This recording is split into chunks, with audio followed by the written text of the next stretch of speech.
আমার অন্তরের অন্তঃস্থল থেকে জানাচ্ছি আন্তরিক শুভেচ্ছা এবং মুবারকবাদ। আহলান ওয়া সাহলান ওয়া মারহাবান বিকুম ফি হাযাল লিকা আত-তাইয়িব আল মুবারাক।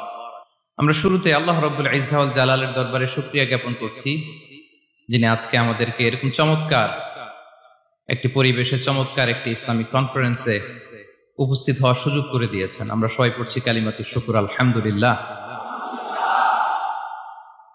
আল্লাহ রাব্বুল ইজ্জা ওয়াল জালালের দরবারে শুকরিয়া জ্ঞাপনের পাশাপাশি আমি আজকের প্রোগ্রামের যারা অর্গানাইজিং কমিটি তাদেরকে অন্তরের অন্তঃস্থল থেকে ধন্যবাদ জানাতে চাই, এরকম চমৎকার একটি পরিবেশ, চমৎকার একটি ভ্যানিউতে এই ইসলামিক কনফারেন্সের আয়োজন করবার জন্য।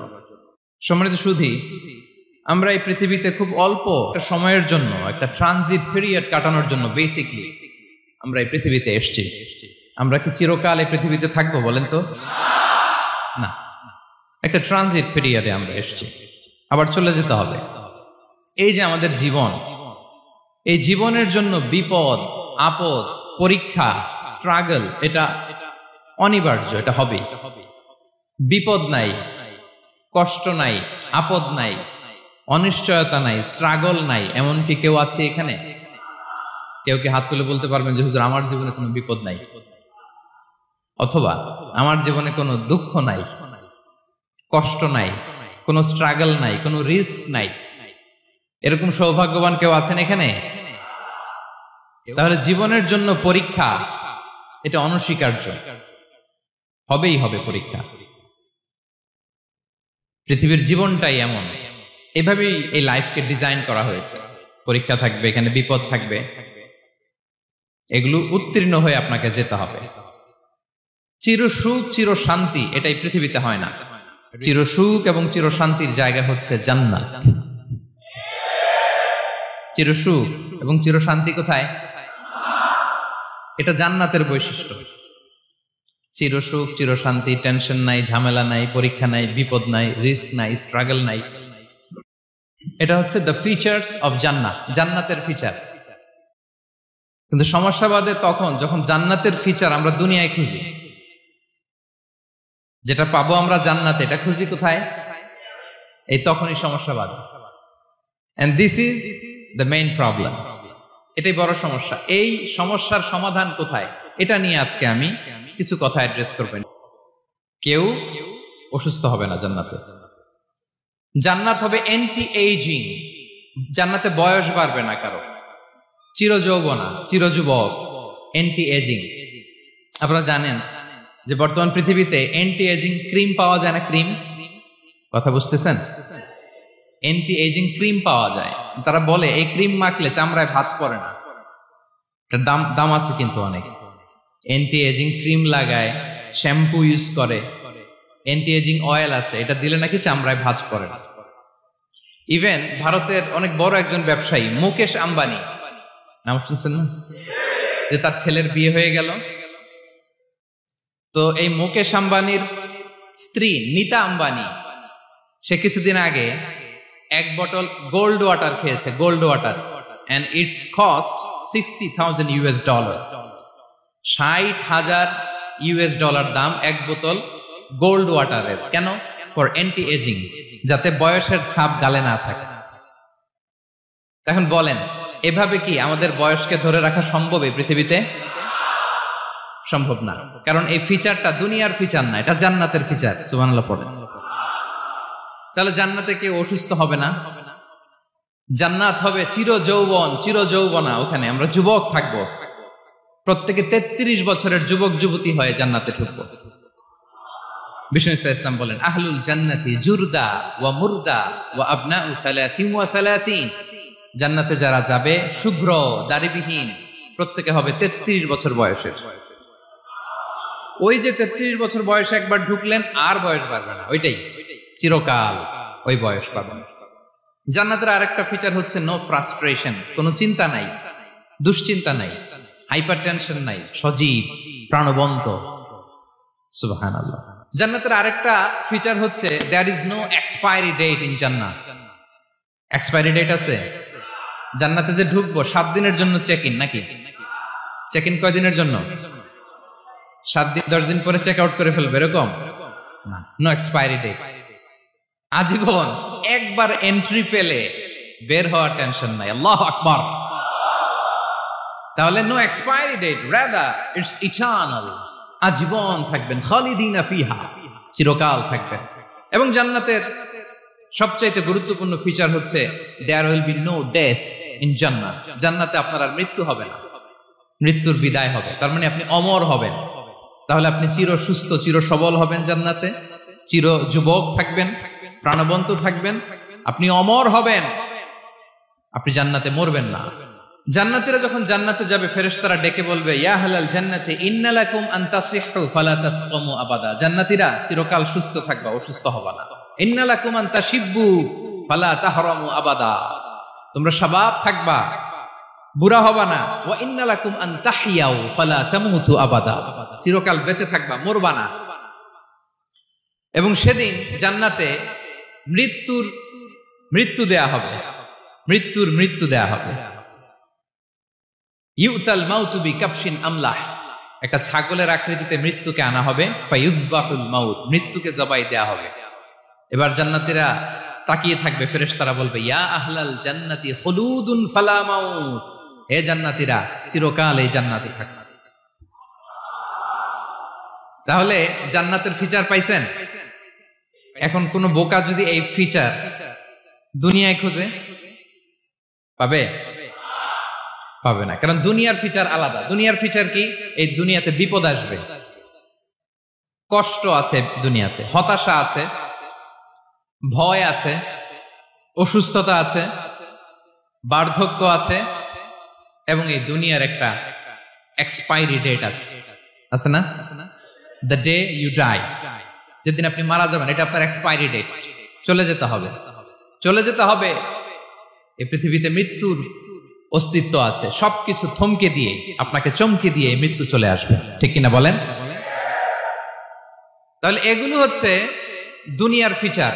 এই দুনিয়াতে বিপদ আপদ, কষ্ট, ঝুঁকি, স্ট্রাগল, বার্ধক্য, অসুস্থতা, এগুলো নিয়ে আমাদেরকে টিকে থাকতে হয়।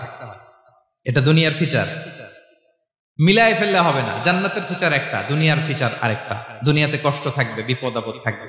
এই দুনিয়ার ফিচারটা আল্লাহ তাআলা কোরআনের একটা আয়াতে খুব চমৎকার ভাবে উল্লেখ করেছেন। সেটা দিয়েই আমি আলোচনা শুরু করেছি। আল্লাহ তাআলা ইরশাদ করছেন, ওয়ালা নাবলুওয়ান্নাকুম বিশাইইম মিনাল খাউফি ওয়াল জুই ওয়া নাকসিম মিনাল আমওয়ালি ওয়াল আনফুসি ওয়াস সামারাত ওয়া বাশশিরিস সাবিরিন।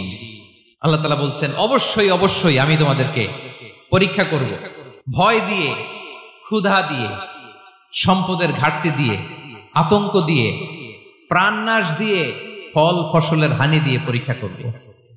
কিন্তু এই পরীক্ষায় যারা উত্তীর্ণ হবে, যারা সবর ইখতিয়ার করবে, ওয়াবাশশিরিস সাবিরিন, ধৈর্যশীলদের জন্যই হচ্ছে সুসংবাদ। আলহামদুলিল্লাহ পড়ে। তাহলে সম্মানিত সুধী, আমরা বুঝতে পারলাম এই পৃথিবীর ফিচার হচ্ছে এখানে বিপদ থাকবে, বিপদ ছাড়া কেউ থাকবে না। স্ট্রাগল থাকবে, কষ্ট থাকবে, ঝুঁকি থাকবে, রিস্ক থাকবে, এবং নানা ধরনের বিপদ আপদ দিয়ে আল্লাহ তাআলা আমাদেরকে পরীক্ষা করবেন। এটা মাস্ট, এটা আমাদের মাইন্ডসেটে নিয়ে নিতে হবে। মাইন্ডসেটে এটা ক্লিয়ার থাকতে হবে। চিরসুখ চিরশান্তি এই দুনিয়াতে মিলবে। কোথায় মিলবে তাহলে এটা? তাহলে বিপদ আসবেই, আপদ আসবেই, পরীক্ষা থাকবেই আমাদের জীবনে। তবে ইন্টারেস্টিংলি মজার বিষয় হচ্ছে, পরীক্ষাটা এক একজনের এক এক রকম। পুরো পৃথিবীটা একটা পরীক্ষা ক্ষেত্র, কিন্তু কারো প্রশ্নপত্রের সাথে কারো প্রশ্নপত্রের কোনো মিল নাই। সুবহানাল্লাহ। আমার পরীক্ষা একরকম, আপনার পরীক্ষা আরেক রকম, ওই ভাইয়ের পরীক্ষা আরেক রকম, ওনারটা আরেক রকম। সবাই পরীক্ষার্থী, সবাই পরীক্ষার্থী, কিন্তু কারো প্রশ্নপত্রের সাথে কারো প্রশ্নপত্রের কোনো মিল নাই। কারো জন্য পরীক্ষা হচ্ছে সে খুব অসুস্থ, প্রচন্ড অসুস্থতা, তার জন্য পরীক্ষা। ক্যান্সারের রোগী, দুরারোগ্য ব্যাধি, ডক্টর বলছে 4th স্টেজে চলে আসছে, কয়েক মাস বাঁচতে পারে, এটা তার জন্য পরীক্ষা। আবার কারো দেখবেন যে খুব একটা অসুস্থতা নাই, অসুস্থতার ঝামেলা নাই, কিন্তু তার দারিদ্রতা আছে, তার আর্থিক অনটন, এটা তার জন্য পরীক্ষা। আবার কারো দেখবেন অসুস্থতাও নাই, দারিদ্রতাও নাই, তার দাম্পত্য জীবনের সমস্যা আছে না নাই? অনেকের দেখবেন এগুলো কোনোটাই সমস্যা না, তার ছেলে কথা শোনে না, মাদকাসক্ত। আহা, মাদকাসক্ত, রিহ্যাবে পাঠায়, আবার আসে, আবার গাঁজা খাওয়া শুরু করে। আছে না নাই বলেন? দেখেন তার পরীক্ষাটা আবার আলাদা। অনেকের দেখবেন মেয়ে বাবার কথা শোনে না। আবার অনেকের দেখবেন যে ব্যবসায় সমস্যা, লসের পর লস, লাভ উঠাতে পারে না। তাহলে পরীক্ষা ছাড়া, বিপদ আপদ ছাড়াই দুনিয়াতে কেউ নাই, কেউ নাই প্রিয় ভাইরা। এটা আমাদের মাথায় রাখতে হবে। পরীক্ষা আপনাকে দিতেই হবে, পরীক্ষা দিয়ে দিয়েই নিজেকে প্রমাণ করতে হবে। আর এক একজনের পরীক্ষাটা এক এক রকম, কারো পরীক্ষার সাথে কারো পরীক্ষার কোনো মিল থাকবে না। তো মাঝে মাঝে আমরা এটা ভুলে যাই। আল্লাহ তাআলা কালামে পাকে রিমাইন্ডার দিয়ে আমাদেরকে স্মরণ করিয়ে দিতে চান যে এই পৃথিবীতে আসলে তোমরা এসেছো পরীক্ষা দিতে। এটাই জীবনের বড় বাস্তবতা। আমাদের জীবনে যত হতাশা, আমাদের জীবন নিয়ে যত অভিযোগ, আমাদের মনে যত কষ্ট, আমাদের হৃদয়ের ভেতরে যত অস্থিরতা, তার মূলে হচ্ছে এই সমস্যা যে আমরা ভুলেই গেছি আমরা পরীক্ষা দিতে আসছি। এটা যদি ভুলে না যান, এটা যদি আপনার মাইন্ডসেটে থাকে যে পুরো জীবনটা একটা পরীক্ষা, তাহলে দেখবেন কোনো কিছু আপনাকে কাবু করতে পারবে না। আপনি হতাশ হবেন না, জীবন নিয়ে আর অভিযোগ থাকবে না, আপনি ভেঙে পড়বেন না, সব অভিযোগ হতাশা দূর হয়ে যাবে। তারপর বুঝতে পারলাম পরীক্ষা আপনাকে দিতেই হবে। পরীক্ষা দেয়া ছাড়া এই পৃথিবী থেকে চলে যাওয়ার কোনো চান্স বা সুযোগ আমাদের কারো নেই। সূরাতুল আনকাবুতে আল্লাহ তাআলা এই কথাটা আরো চমৎকার ভাবে বলেছেন। আল্লাহ তাআলা ইরশাদ করছেন, আহাসিবান নাসু আইয়ুতরাকু আইয়াকুলু আমান্না ওয়া হুম লা ইফতানুন ওয়ালাকাদ ফাতান্নাল্লাযীনা মিন ক্বাবলিহিম ফালা ইয়া'লামান্নাল্লাহু আল্লাযীনা সাদাকু ওয়া লা ইয়া'লামান্নাল কাযিবিন। আল্লাহ বলেন, মানুষ কি ভেবেছে সে শুধু বলবে আমি ঈমানদার আর তাকে আমি জান্নাতে ঢুকাই দিব? না, কখনো না, কোশ্চিন কালেও না। বরং পূর্ববর্তীকালে যারা পৃথিবীতে এসেছিল তাদেরকে আমি পরীক্ষা নিয়েছি, পরীক্ষা করেছি, এবং তাকেও ঈমানের প্রশ্নে সে সত্যবাদী না মিথ্যাবাদী পরীক্ষা দিয়ে দিয়ে নিজেকে প্রমাণ করতে হবে। ঠিক কিনা বলেন? পরীক্ষা দিয়ে আপনাকে প্রমাণ করতে হবে। এবং এই পরীক্ষার ব্যাপারটা, এটা যে শুধু আমরা সাধারণ মানুষ আমাদের জীবনে দুঃখ বিপদ পরীক্ষা এমনটা না। এই পৃথিবীর সবচাইতে শ্রেষ্ঠ মানুষ যারা ছিলেন তাদেরকে আল্লাহ পরীক্ষা নিয়েছেন। বলেন তো এই পৃথিবীতে সবচাইতে শ্রেষ্ঠতম মানুষ কারা? সবচাইতে শ্রেষ্ঠ ভালো মানুষ কারা ছিল পৃথিবীতে? বলেন তো নবীরা। আওয়াজ করে বলেন তো কারা? তো বলেন তো নবীদের জীবনে পরীক্ষা ছিল কি ছিল না? হ্যাঁ ছিল। বেশি না কম? বিষ্ণু ইসলামকে জিজ্ঞাসা করা হলো, আইয়ুন নাসি আশাদ্দু বালাআন ইয়া রাসূলুল্লাহ, হে আল্লাহর রাসূল এই পৃথিবীতে কাদের জীবনে পরীক্ষা বেশি? বিষ্ণু ইসলাম বললেন, আল আম্বিয়া, নবীদের জীবনে। আল আম্বিয়া সুম্মাল আমসাল ফাল আমসাল, সবচাইতে জীবনে পরীক্ষার সম্মুখীন সবচাইতে বেশি হয়েছেন নবীরা। তারপরে নবীদের পরবর্তী অবস্থান যাদের, সিদ্দিকিন যারা, সোহাদা যারা, সলিহিন যারা, আল্লাহওয়ালা যারা, তাদের জীবনে পরীক্ষা বেশি। ইউবতালার রাজুলু আলা হাসাবি দীনি, ব্যক্তির দিনদারি যত বেশি তার জীবনে আল্লাহর পরীক্ষাও তত বেশি। আপনি আল্লাহওয়ালা হবেন, আপনার জীবনে পরীক্ষাও অনেক বেশি। এজন্য ইমানদার হওয়া যেমনি মর্যাদার, ইমানদারের জীবনে পরীক্ষাও হবে অনেক বেশি।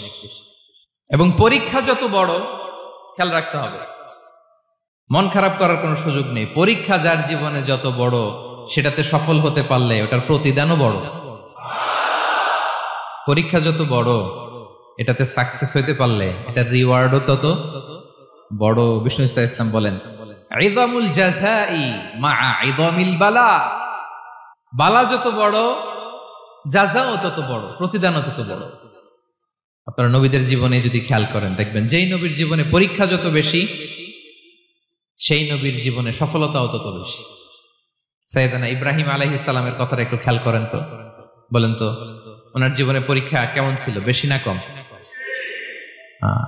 ওনার জীবনের পরীক্ষা থেকেই তো আমরা এই শব্দটা ব্যবহার করি। আমরা বলি অগ্নি পরীক্ষা। কি বলি? মানে আগুনে নিক্ষেপ করা হয়েছে সাইয়েদনা ইব্রাহিম আলাইহিস সালামকে, তাও স্বাভাবিকভাবে না, উলঙ্গ করে, নেকেট করে ওনাকে অপমানিত করবার জন্য ওনার গায়ের জামা কাপড় খুলে উলঙ্গ অবস্থায় আল্লাহর খলিল সাইয়েদনা ইব্রাহিম আলাইহিস সালামকে অগ্নিকুণ্ডে নিক্ষেপ করা হয়েছিল। এরকম এক্সপিরিয়েন্স এই অডিটোরিয়ামের ভেতরে আমাদের কখনো হয়েছে? তাইলে সাধারণ মানুষের জীবনের পরীক্ষা আর নবীদের জীবনের পরীক্ষার মধ্যে পার্থক্য আছে না নাই? ওই পরীক্ষায় উনি পাশ করে ফেললেন। ৮৬ বছর পর্যন্ত আল্লাহর কাছে দোয়া করলেন, আল্লাহ আমাকে একটা নেককার সন্তান দাও। আল্লাহ সন্তান দেয় না। ৮৬ বছর পরে আল্লাহ তাআলা সাইয়েদনা ইব্রাহিম আলাইহিস সালাম এবং হাজারের ঘরকে উজালা করে সন্তান দিলেন। সাইয়েদনা ইসমাঈল আলাইহিস সালাম পৃথিবীতে আসলেন কত বছর বয়সে? ৮৬ বছর বয়সের এখানে কেউ আছেন? হ্যাঁ, আছি আমরা? কেউ নাই। ৮৬ বছর বয়সে প্রথম সন্তান পেয়েছে। তাদের ঘরকে উজালা করে আল্লাহর নবী সাইয়েদনা ইসমাঈল আলাইহিস সালাম আসলেন। এবার আল্লাহ বললেন, যাও স্ত্রীকে আর এই কলিজার টুকরা সন্তানকে থাকো তো প্যালেস্টাইনে, প্যালেস্টাইন থেকে ১৫০০ কিলোমিটার দূর দ্য ব্যারন ল্যান্ড, ওই মক্কার ধুধুমরু প্রান্তরে রেখে আসো, যেখানে কেউ নাই, মানুষ নাই, গাছ নাই, পাখি নাই, পানি নাই, যাও রেখে আসো। আচ্ছা বলেন তো, ৮৬ বছর পরে যে লোকটা সন্তান পেল, বুঝে শুনে উত্তর দিয়েন, ৮৬ বছর পরে যে লোকটাকে আল্লাহ তাআলা সন্তান দিল, তার হৃদয়ে ওই সন্তানের জন্য মায়া বেশি না কম? এমনি তো আমাদের প্রথম সন্তানের হিস্ট্রিটা একটু খেয়াল করেন তো। প্রথম আমাদের যে মেয়ে হয়েছিল বা যাদের ছেলে হয়েছিল, তার প্রতি আদর, সোহাগ, দরদ, ভালোবাসা, আল্লাহ কত ছিল। আর ৮৬ বছর বয়স আল্লাহ তাআলা ওনাকে সন্তান দিলেন, দিয়ে বললেন যাও হাজারকে আর ইসমাঈলকে মক্কার ধুধুমরু প্রান্তরে রেখে আস। আল্লাহ তাআলা বলতে দেরি, চলে যেতে দেরি নাই, মুহূর্তে উনি রওনা হয়ে গেলেন। সুবহানাল্লাহ পড়বেন না? রেখে আসলেন মক্কার ধুধুমরু প্রান্তরে। এবার আল্লাহ বললেন, যাও রিটার্ন ব্যাক টু প্যালেস্টাইন, প্যালেস্টাইনে চলে যাও। চলে গেলেন, হৃদয়টা ভেঙে খান খান। অনেক বছর পরে আল্লাহ তাআলা আবার অনুমতি দিলেন, যাও এবার ছেলেকে দেখে আসতে পারো, যাও প্যালেস্টাইন থেকে আবার মক্কায় যাও। সাইয়েদনা ইব্রাহিম আলাইহিস সালাম প্যালেস্টাইন থেকে আবার ১৫০০ কিলোমিটার পথ পাড়ি দিয়ে, এখনকার মতো ফ্লাইটে যায় নাই, গাড়িতেও না, উটে করে। কিসে করে? উনি যে কতবার মক্কা থেকে ফিলিস্তিন এসেছেন আর গিয়েছেন, কোন ইয়ত্তা নাই, হিসাব নাই। গেলেন, এবার ছেলেটা হাঁটতে পারে, দৌড়াতে পারে, একটু একটু কথা বলতে পারে, আব্বু আব্বু ডাকতে পারে। কেমন মায়া লাগে বলেন তো? মায়া ভালোবাসায় যখন টইটম্বুর, ঠিক ওই মুহূর্তে আল্লাহ বললেন, ছেলেকে জবাই করো, জবাই করো ছেলেকে। আল্লাহ তাআলা বলতে দেরি করেছেন, আল্লাহর আদেশ পালনে ১ সেকেন্ডও তিনি দেরি করেন নাই। ছুরি চালালেন, জান্নাত থেকে দুম্বা নিয়ে আসা হলো। এভাবে আল্লাহর নবী ইব্রাহিম আলাইহিস সালাম ওনার জীবনের প্রতিটি ক্ষেত্রে যেখানে আল্লাহ তাআলা ওনাকে পরীক্ষা নিয়েছেন, উত্তীর্ণ হয়েছেন। এবং দেখেন ওনাকে আল্লাহ তাআলা কি উপহার দিলেন। আল্লাহ তাআলা ওনাকে খলিলুল্লাহ উপাধি দিলেন, আল্লাহর বন্ধু। সুবহানাল্লাহ বলেন। আল্লাহ তাআলা বলছেন, ওয়া ইযিবতালা ইব্রাহিম রাব্বুহু বিকালিমাতিন ফাআতাম্মাহুন ক্বালা ইন্নী জাঈলুকা লিন-নাসি ইমামা। আল্লাহ অনেকগুলো পরীক্ষা নিয়েছিলেন সাইয়েদনা ইব্রাহিম আলাইহিস সালাম, প্রতিটা পরীক্ষায় সাকসেসফুলি পাস করেছেন, গোল্ডেন এ প্লাস। আল্লাহ বলেন, ইন্নী জাঈলুকা লিন-নাসি ইমামা, I'm gonna make you the leader for the entire human being. I'm gonna appoint you as a leader for the entire universe. গোটা বিশ্বের জন্য, গোটা মানবতার জন্য আমি তোমাকে লিডার বানায় দিলাম। ইযামুল জাযাই মা'a ইযামিল বালা। পরীক্ষা যত বড়, ওই পরীক্ষায় পাশ করলে ওইটার ফলাফল ও প্রতিদানও বড়। তাহলে দেখেন প্রিয় ভাইরা, সাইয়েদনা ইব্রাহিম আলাইহিস সালামের জীবনে পরীক্ষার কোনো শেষ ছিল না। আমি আপনি কোথায়? আল্লাহর খলিলের জীবনে যদি এত পরীক্ষা থাকতে পারে, আমি আপনি কোথায় বলেন তো?